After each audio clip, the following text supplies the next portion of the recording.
parler un petit peu de Marthe Robin, vous faire connaître un peu la spiritualité de Marthe Robin à travers le monde.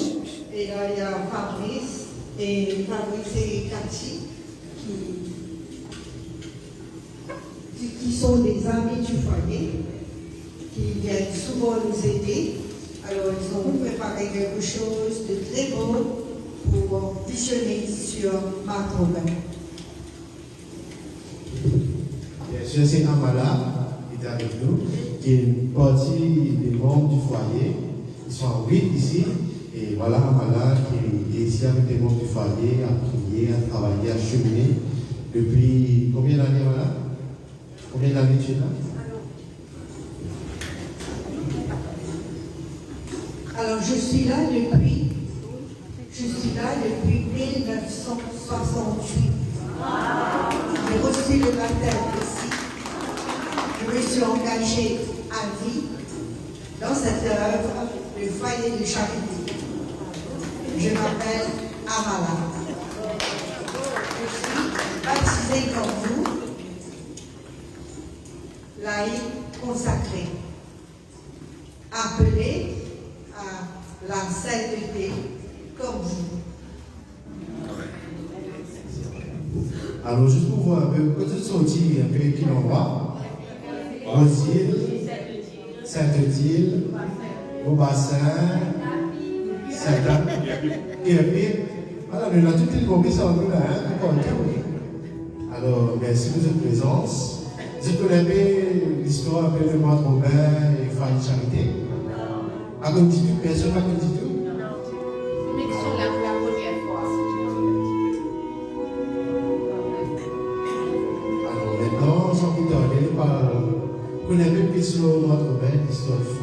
Le foyer de charité n'est pas juste à l'île Maurice, il y a un petit peu partout dans le monde. Et nous pouvons expliquer, à titre là, nous pouvons expliquer un petit peu comment ça a commencé et comment il arrive ici aujourd'hui. Et ensuite de ça, nous pouvons continuer. Cette œuvre sera le refuge des grandes détresses qui viendront épuiser la consolation et l'espérance. Je veux qu'elle soit un foyer éclatant de lumière, de charité et d'amour. Je rêvais de beaux paysages, de lieux inspirants. J'avais besoin d'échapper à cette folie du quotidien. Je cherchais infiniment le silence. C'est comme un rendez-vous. Je sais que Dieu m'y attend. J'apprends à mieux prier, puis je rencontre d'autres chrétiens, et tous ensemble on vit des moments super forts, des moments vraiment joyeux, et c'est des choses qui me lancent pour l'année, qui me boostent. J'apprends à mieux connaître Jésus, à le prier et à devenir son ami. Je me ressource, je reçois tellement. Chaque année, des milliers d'hommes et de femmes cherchent à se mettre à l'écart du bruit et du tourbillon quotidien de ce monde. Les foyers de charité et les retraites spirituelles qu'ils y proposent sont pour eux comme une oasis pour faire une pause dans leur vie, pour se ressourcer.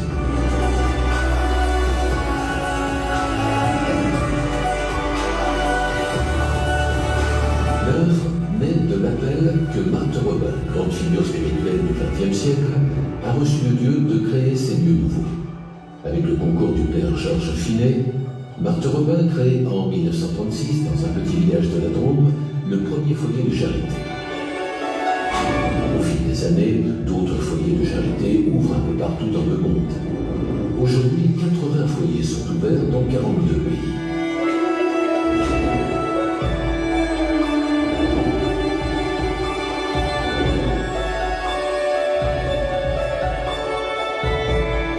Leur mission principale est de proposer des retraites spirituelles de formation chrétienne présentant une synthèse des fondamentaux de la foi catholique.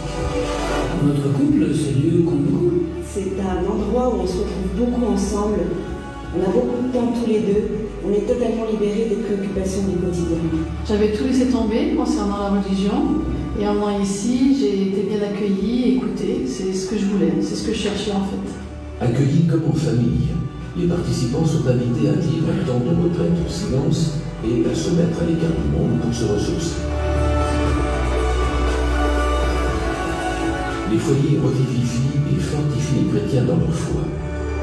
C'est aussi le moyen de donner à chacun la chance de rencontrer Dieu, d'être transformé par son amour et de grandir en humanité. On compte 1 millier de personnes qui sont engagées à vie comme membres des foyers de charité. Chrétiens baptisés, hommes et femmes, prêtres, laïcs, célibataires ou mariés, ils répondent à l'appel de Dieu de consacrer leur vie au service de l'évangélisation du monde. Les membres de foyer mettent en commun leurs biens et vivent en communauté à l'image des premiers chrétiens. Ils partagent ainsi, dans un esprit fraternel, une véritable vie de famille. Un prêtre, le père du foyer, est le responsable de la communauté. Le quotidien des membres du foyer est rythmé par la prière et le travail liés à la vie de la maison et l'accueil des retraitants. La vocation des foyers de charité ne s'arrête pas aux retraites spirituelles. Dans le monde, 7 écoles fondées par des foyers relèvent le défi de l'éducation chrétienne. Les membres des foyers soulagent aussi les souffrances de leurs frères par le biais du dispensaire ou de maisons d'enfants orphelins. Dans ces missions, comme pour les retraites spirituelles, les foyers de charité veulent être le signe de la présence de Dieu.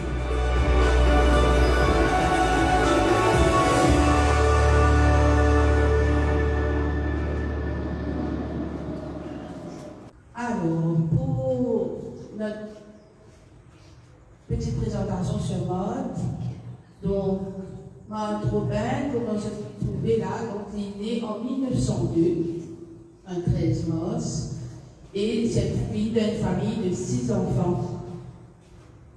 Et donc il passe par une épreuve, et aussi dans la vie. Et donc petite, ici toujours énorme, un grand, alors ici toujours comme si il a une grande dévotion à Jésus. Malgré que sa famille, ses parents n'étaient pas vraiment pratiquants, peut-être à la messe, peut-être occasionnellement.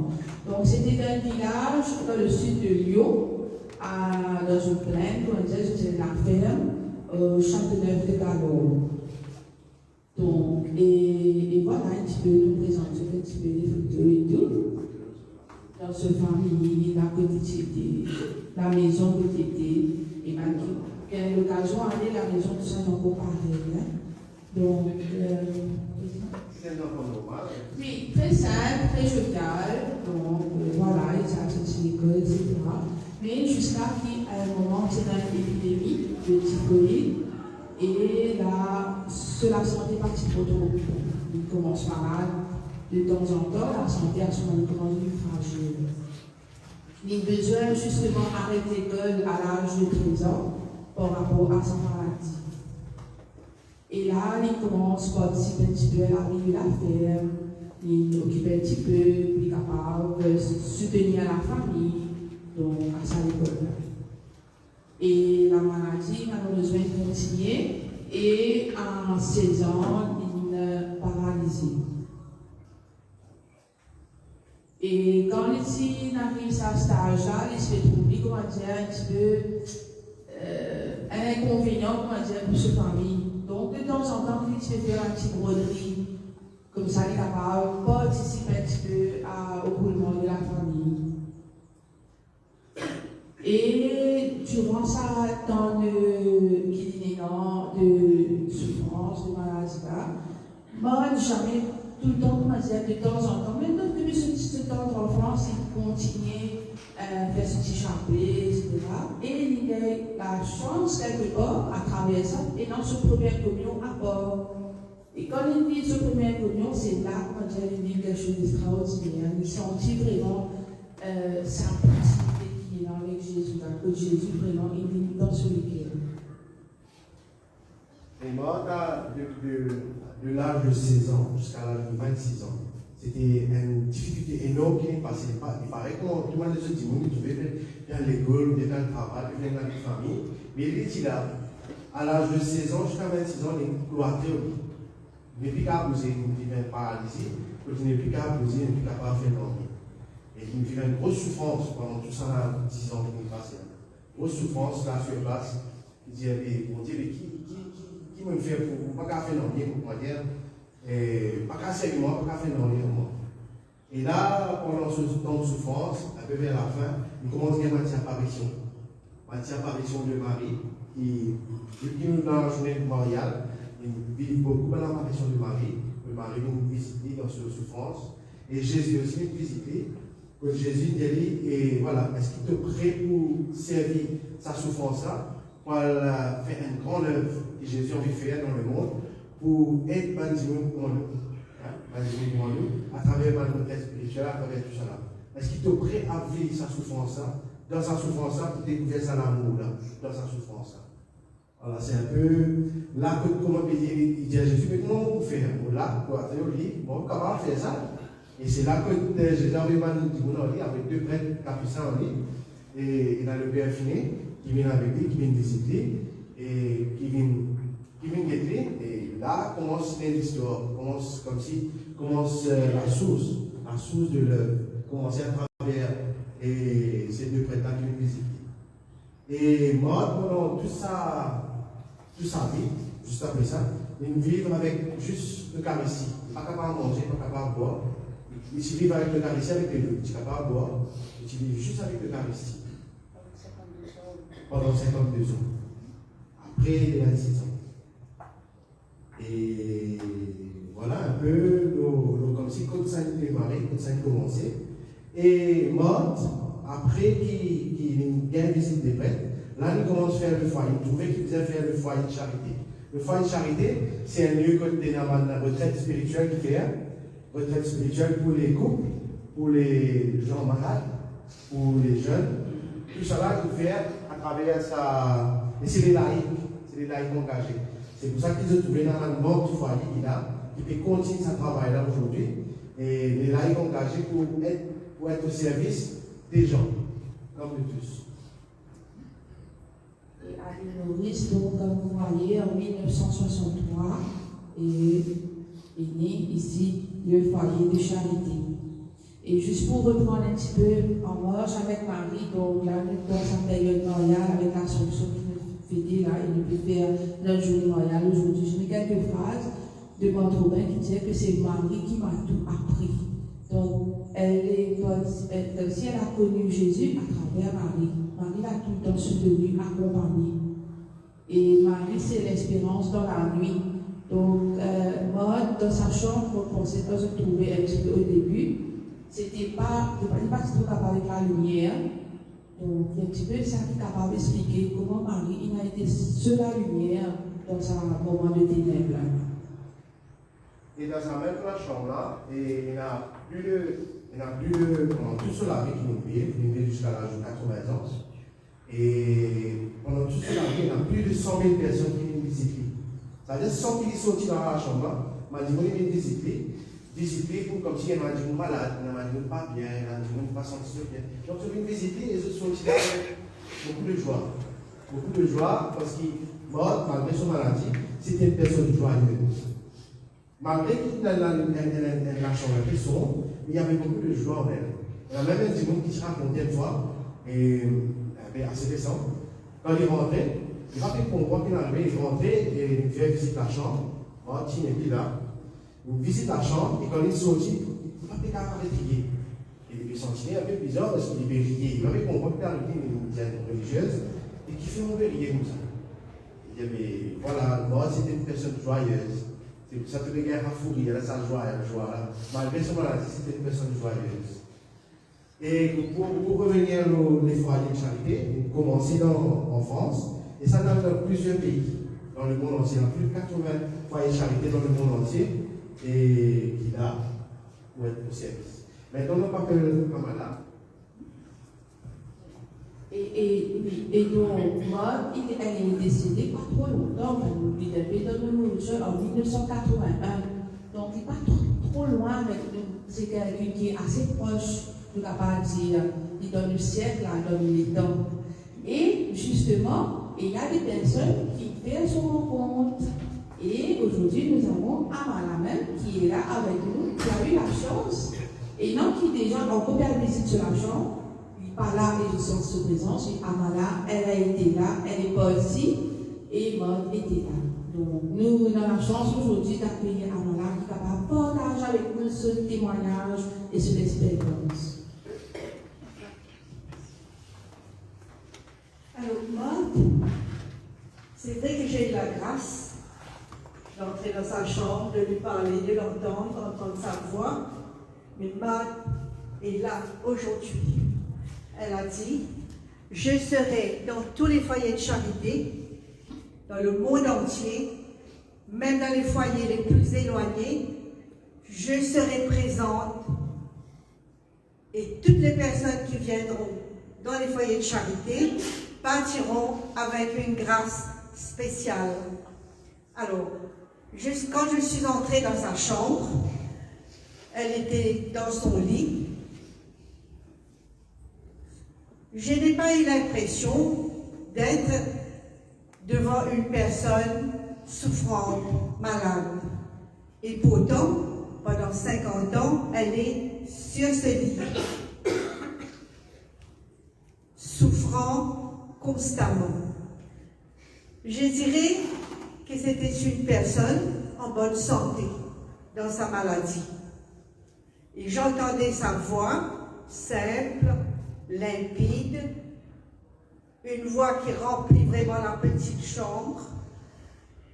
Maud ne voyait pas à cette époque, mais elle entendait très bien.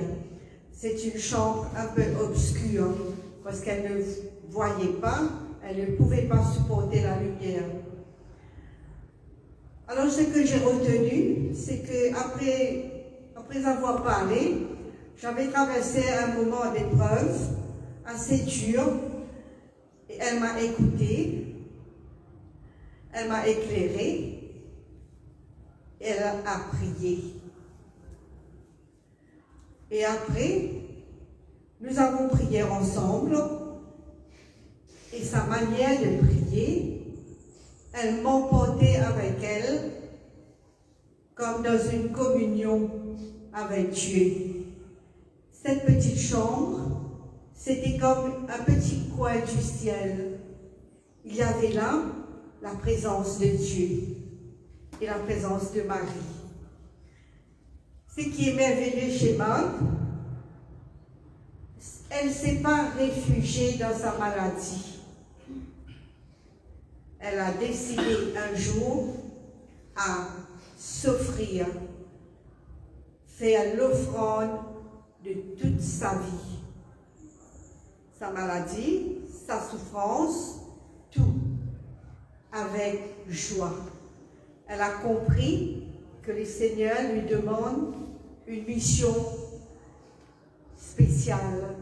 Et le Seigneur l'a choisi pour sauver le monde en communion avec lui. Elle a eu soif des âmes, comme Jésus. Elle offrait vraiment sa souffrance chaque jour. Chaque semaine, elle vivait la passion de Jésus. Le vendredi, elle était vraiment comme Jésus sur la croix. Et puis elle entrait en extase, comme si elle était morte, et elle revenait en vie chaque lundi. Sa mission, c'est de ranimer l'amour qui s'éteint dans les cœurs aujourd'hui. Alors il faut souffler sur la petite flamme qu'il y a dans le cœur de chacun. Notre vocation, comme Maud, on a dit là, c'est l'évangélisation. C'est surtout dire au monde entier l'amour de Dieu dans chaque cœur, dans chaque âme. Combien Dieu nous aime, combien Dieu aime chaque personne. Maud avait une relation personnelle avec Jésus, avec Marie. Nous pouvons nous aussi, avec l'aide de Marie et de Maud, demander cette grâce de cette relation personnelle avec Dieu, Trinité. Une relation qui nous fait entrer, chacun de nous, dans le cœur sacré de Jésus. Nous sommes tous invités à devenir des saints. Tous les chrétiens, tous les baptisés, nous sommes responsables de dire au monde l'amour de Dieu pour ses enfants. Comment nous allons faire ça? Ce n'est pas notre attitude, notre vie, notre témoignage, nos gestes d'amour, nos pensées, nos paroles, le pardon que nous allons donner. Tout le monde peut faire ça. Le Seigneur nous demande d'être des lumières pour éclairer, écouter, comme Marthe. Marthe, c'est notre grande sœur. Tous ceux qui viennent au foyer font partie du foyer, de cette grande famille du foyer. Donc, quand vous partez chez vous, avec cet amour qu'il y a dans votre cœur, que Dieu est présent là, avec cette confiance, chacun peut dire Dieu est mort, Jésus est mort pour moi sur la croix. Chacun de nous peut dire Jésus m'aime d'un grand amour, c'est mon roc. Et avec cette confiance, allez vers les autres, allez vers vos frères, pardonnez, aimez, faites de petits gestes d'amour. Si vous ne pouvez pas faire des grandes choses, vous pouvez prier. Priez pour les personnes qui sont éloignées de Dieu. Les personnes qui vivent terre à terre. Là, c'est vide. Et vous allez voir la transformation de votre cœur. Ça, c'est Dieu. Ça, c'est communier à Dieu. Et Maud, je lui ai demandé, je lui ai parlé de cette épreuve que j'avais. Elle ne m'a pas donné des conseils. Mais quand j'ai quitté sa chambre, je n'avais plus de problème. Elle a comme une espèce de lumière de faire évanouir les problèmes dans les cœurs, les problèmes que nous avons. Ça, c'est une grâce. Donc, vous pouvez prier Marthe dans n'importe quelle situation. Elle va intercéder pour vous.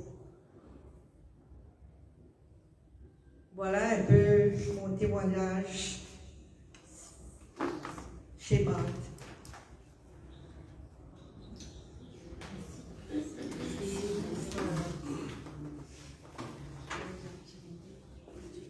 Alors, voilà un peu les activités autour du foyer. Et il y a les membres du foyer, et 8 membres du foyer qui là pour travailler avec le foyer, parce que le foyer, il pas comme si le foyer vit avec des dons des personnes qui viennent. Déjà, le foyer, quand il est né en France, il y a beaucoup de comment on fait ça?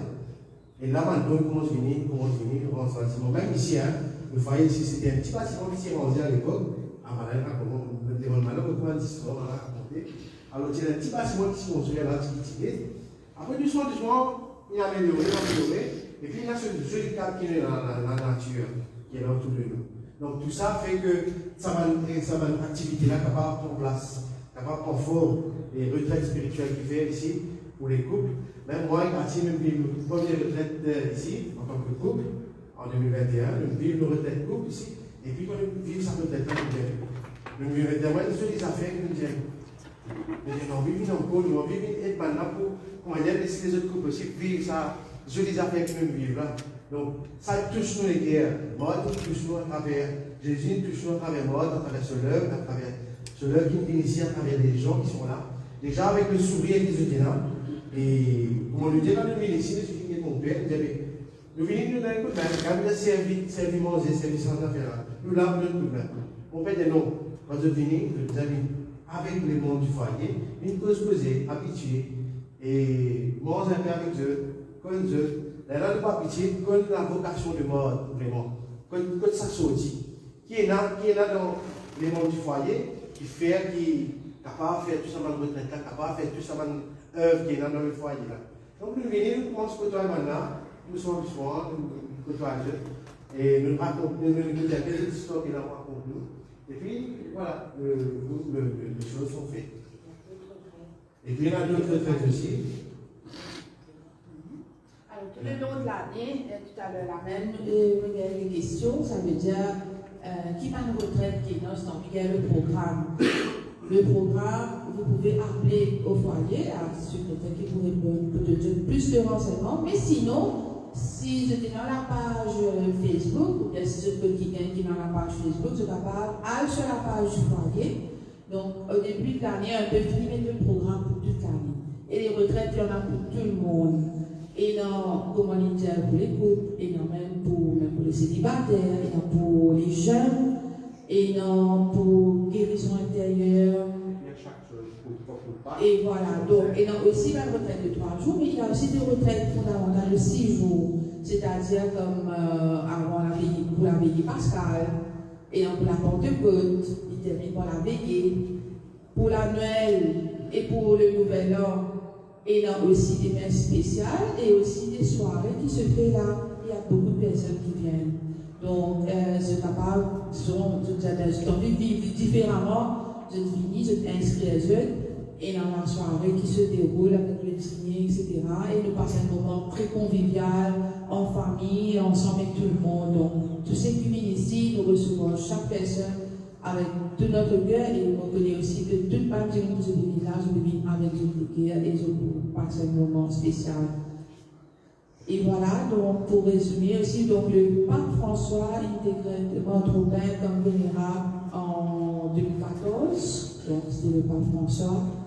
Et donc il est en coach, je suis en affaire, et nous continuons de prier aussi pour moi, et lui aussi, le ciel peut prier pour nous. D'ailleurs, tout qu'il a ici présent, n'est pas là par hasard, donc ça a été choisi quelque part, les places, il remplit, les chaises étaient là, et tu l'as candidat. Et merci d'être venu.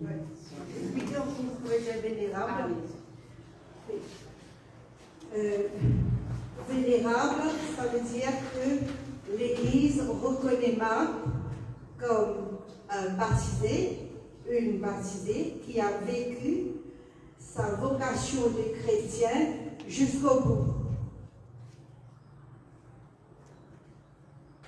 Elle s'est donnée à Dieu, elle s'est abandonnée, elle a compris que Dieu l'aime. C'est cet amour de Dieu pour elle qui l'a fait faire de grandes choses dans le monde entier, beaucoup de foyers et beaucoup de conversions. Je dirais que chacun de nous, baptisés, nous avons cette vocation. Parce que nous savons que Dieu nous aime. Et avec cela, nous pouvons aller loin. C'est ça, vénérable. Elle a vécu comme un chrétien doit vivre.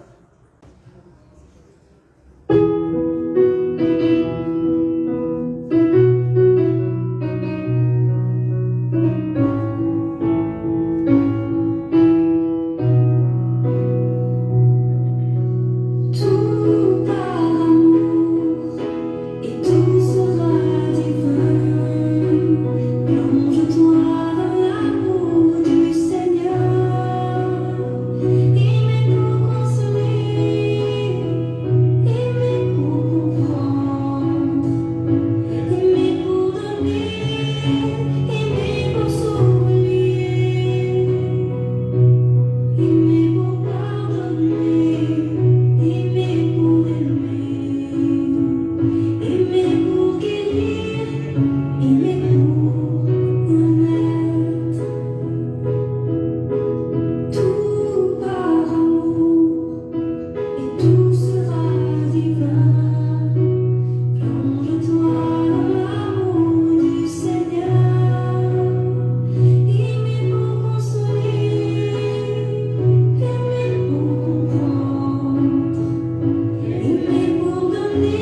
Thank you.